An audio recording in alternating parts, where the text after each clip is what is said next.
I'm Nathaniel Holmes. I will be presenting today. I'm joined by Kyron Pagulayan, another trainer at CSIS, Alex Manriquez, our data analyst, and we have a special guest here today, Martha Friedrich. Oh, and Angela. We have two special guests, so that's great. They buoy me with confidence because whatever I don't know, I will lean on our additional staff members. And last but not least, I can't forget Slyman Ahmed, another trainer here at CSIS. So you all are fortunate. We're going to show a wealth of knowledge that we have gained over the past week or so and try to shorten your learning curve. So without any further ado, let's begin the Certification Data Discrepancy training. So we just want to take a moment to talk about the target audience of this training and the focus of the training. We really are focused on shortening your learning curve while we introduce new functionality. And we want to give you confidence to go forward. This new functionality can be intimidating. We heard a lot about it and its change in its implementation. So we're going to discuss that. And then, as always, we like to kind of include or focus our audience, right? And so, or really describe who should be here. Whether you're new or advanced, this is a good training because it's going to affect all of us. If there's any administrators included, you're welcome to come to the training and get an idea of the scope of work for your data coordinators and the challenges that may come with it. So they'll need assistance. And so we're just going to begin with a little introduction, provide some background about CDDs and the post-process redesign, and talk about the updated error list. So basically, what is a CDD or a data discrepancy, a DD? So CDDs come from data discrepancies, which we call DDs. I'm trying to get you used to the acronym because we'll stumble over the words. We say it so often. There's no avoiding the acronym. So a data discrepancy is a DD, and a CDD will be a certification data discrepancy. Data discrepancies are, in general, formally input validation rule errors where the logic was changed not to trigger upon post or to prevent post, but afterwards. So these are all going to be errors that you're familiar with. You've seen them before. Your troubleshooting methods are going to be the same.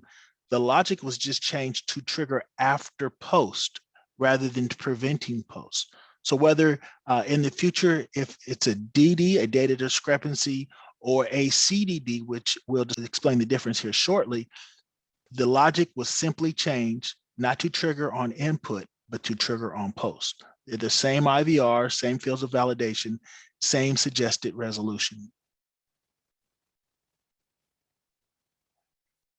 So what you have before you is the post-process redesign. This is the target at which we are working to currently.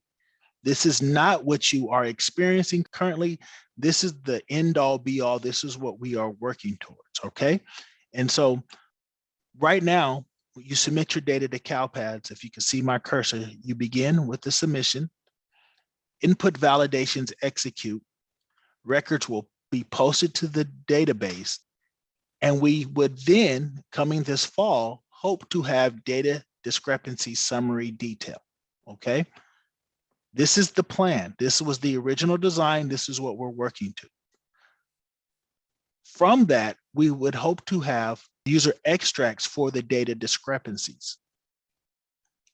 We would then expect you to resubmit a file resolving those data discrepancies, or if you had no data discrepancies or the records were accurate in the case of warnings, you would go on to the certification process, which you're familiar with. Then you would work your certification errors, review reports, yada, yada, yada, right? Ending up with approval and complete. Currently, this is what you will experience. This is the current post-process workflow. The post-process required a lot of changes. It was a supreme effort that we're still working on. So it was very important to provide functionality. You know, we have to submit data for the state and federal government. That's not an option of not submitting, and we don't dictate the timelines, right? The federal government has timelines for all 50 states. And therefore the state have their own timelines, and CalPADS is just a department of CDE. So everyone is under the gun here. Probably not the best analogy, I apologize, but we're all under pressure. And so it's best to introduce functionality, and so that we can assist in the accuracy of your data, right? And so the current post-process workflow, you're submitting the files either batch or online. It's in CalPADS, right?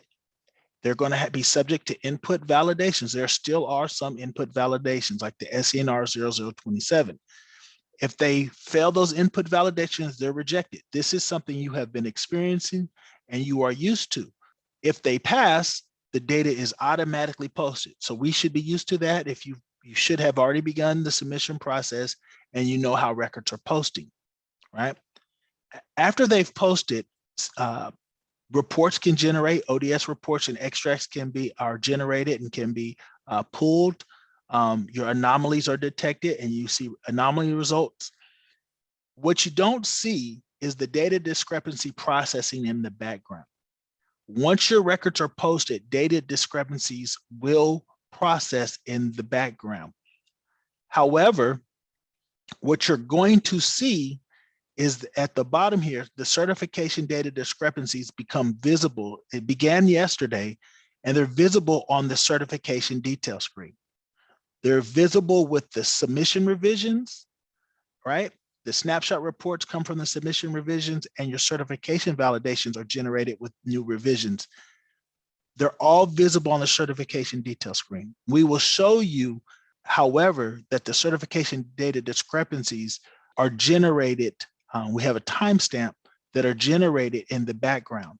And so when you're accounting for the changes that you make by looking at your certification data discrepancies decrease, I just want to help you understand that although they're visible on the certification detail screen, they're not exactly in sync. And so just like when you review certification errors, sometimes they're out of sync with the revision, or your changes will be coming in later revision. So we'll talk about that in a little bit. And then of course, they're called certification data discrepancies, not just because they appear on the certification detail screen, but they also will prevent certification. So you have to resolve them just like your cert errors, your fatal cert errors.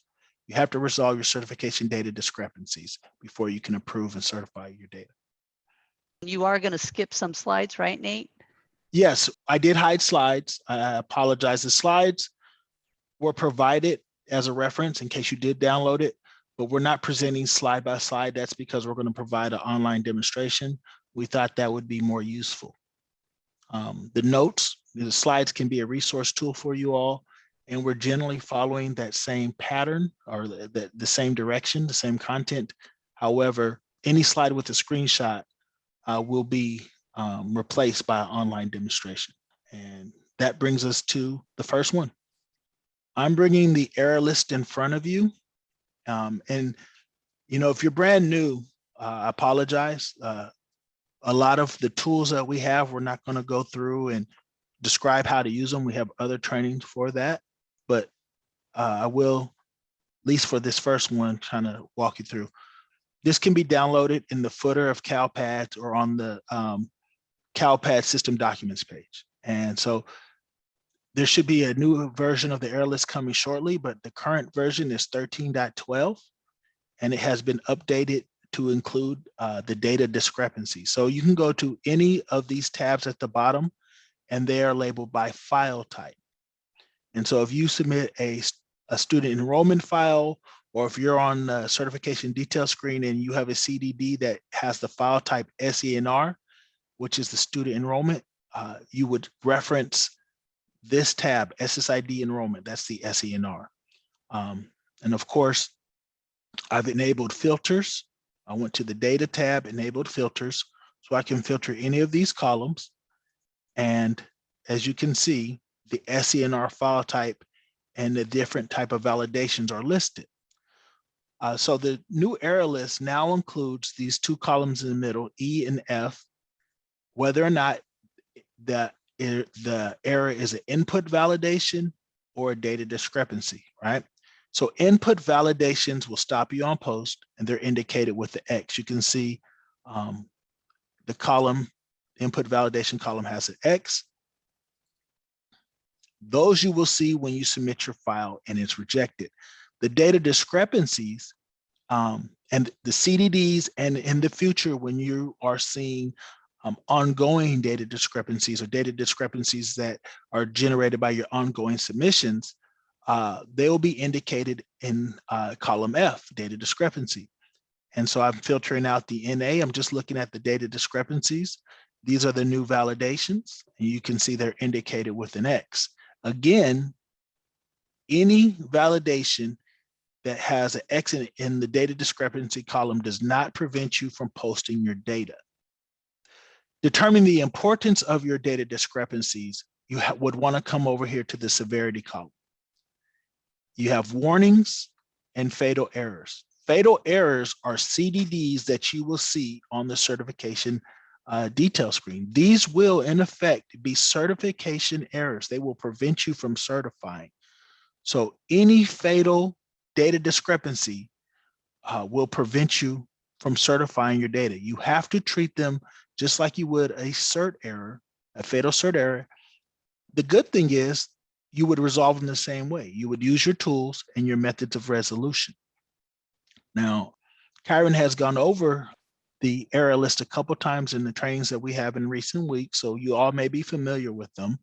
And we'll refer back to this when we give an example of troubleshooting a data discrepancy. But I do want to pause, Martha, if there are any questions. Yeah, could you go back to the workflow process? Because we did. The question is, so the change to the submission process is that instead of errors appearing directly after posting files and uploading, that they have to be processed and then will show up in CALPADS after a couple of days.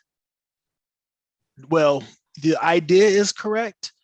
The time is not. So after posting, data discrepancies are running. That's not a change from the post-process original design. That is happening. The change is in your visibility. Initially, you're supposed to have near instant access. You submit a file, within a matter of minutes, you should be able to go and see automatically generated data discrepancies on the data discrepancy screen, which we almost got to it. And we will demonstrate it. That's not available, and it won't be available until the fall. What we have, because we need the validations to ensure the accuracy of your data. And while the data discrepancy functionality isn't working or isn't ready as it was designed, we were able to add data discrepancies to the certification detail screen. So those data discrepancies are running.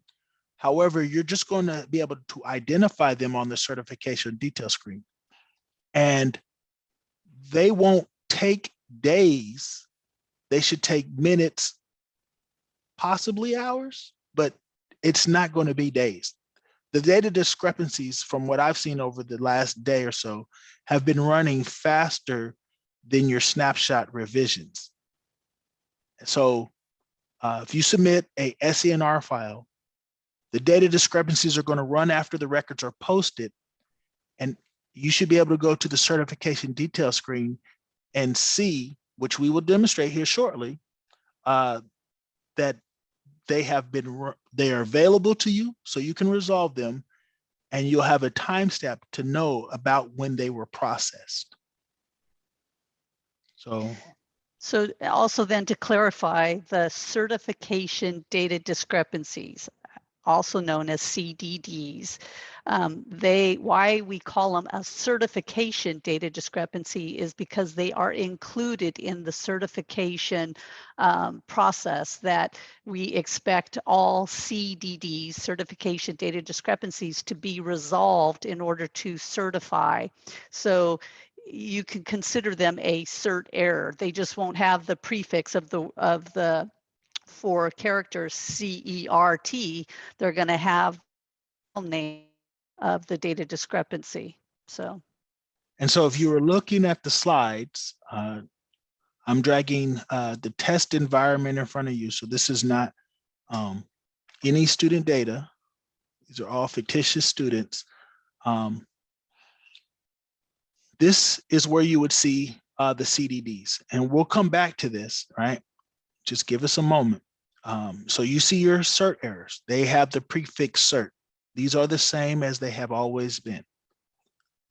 We have a lot of cert errors, but when on the second screen, you can see that we have what look like traditional IVRs. They have the file type in front of them. That's the prefix. SINF 0453, that's student information 0453, SIRS 0488, that's student results 0488. These are effectively your CDDs. This is an example of CDDs. They are fatal. These have to be resolved before your approval button would work, just like your certification errors. You're just seeing them here. There is a date and time stamp associated with your CDDs, which I intend to come back and talk about a little bit later. But since we're here, we'll talk about it. Now, when we say DDs or data discrepancies in the future, this is the test environment. It's not available in production. It's not ready. It may not look exactly like you're going to see, but you can see that the intention is to have a data discrepancy link here. And if I were to open it, we will have a landing page. All right. And you see data discrepancies here. And they should be generated. Again, this is under development, so I don't expect any kind of consistent results, but this is what the DD page would look like, okay? I don't know to the effect that we'll have all the options here, but we will have the academic year, the school, the record type, and a code. You'll be able to see a list of data discrepancies after you post your file, even when snapshots are not processing. The target date for this functionality is in the fall. As you can see, they're developing it probably as I speak, okay? So that's where we hope to get to. That's the plan. We're getting you data discrepancies. Going back to what we have now are the availability of certification data discrepancies on the certification details page. And correct me if I'm wrong, even when the data discrepancies are running, any of those that are left unresolved that are fatal will still appear on as a certification data discrepancy as well. No. So Peggy is asking to confirm, we will be able to see CDDs before the next snapshot, but the cert errors won't appear until the next snapshot. Is that right? Peggy, to be honest with you, this functionality was implemented yesterday. So I'm not 100% sure, but going off what I've seen, and I have a test environment, so it doesn't, the revisions are much faster than what you're going to see in production because it's only a few people in the test environment. So the behavior can change. So you cannot see CDDs until you get a revision. Right. There's going to be a timing thing, though, that you may upload a file, you may have generated data discrepancies, but your revision hasn't picked them up yet. So ultimately, it's your latest revision that is going to show you your latest data discrepancies. That is correct. That's the way I've seen it, Martha. And that's the way I generally think it's going to work. Other than this date and timestamp, which seems to be dynamic, I've seen it where the revision time was ahead of the DD time. The latest DDs were processed and completed prior or after the revision that I'm looking at. So in effect, you can resolve or make changes and your DDs can be updated, but not visible yet, because what's visible under certification fatal error summary is dictated by a new revision. However, the date and timestamp of completed DDs or CDDs, I should say, seems to be dynamic. It is a timing thing. And I think as you guys all start getting used to this, that you're going to get a feel for, oh, I just uploaded my sync file trying to resolve some data discrepancies, and knowing when the date time stamp was that you posted it, and then knowing that the revision that you're looking at is still dated in earlier in the morning, then you should recognize that that revision doesn't reflect the latest and greatest. And I think it's just going to require you guys some time experiencing and seeing how long it takes a data discrepancy to get resolved, and reflect that on your latest revision. For those of you who have been advanced or moderately experienced users, you know that the snapshots are processing maybe once every 24 hours. And the DDs are not tied to the snapshot process. So if you're working on several data discrepancies throughout the day, you may have updated data discrepancies several times. You'll see those timestamps updated throughout the day, but your revision won't be new. So you won't see a decrease in the number of DDs when you look at a SINF or a SENR DD. It will remain stagnant for a while until you get a new revision.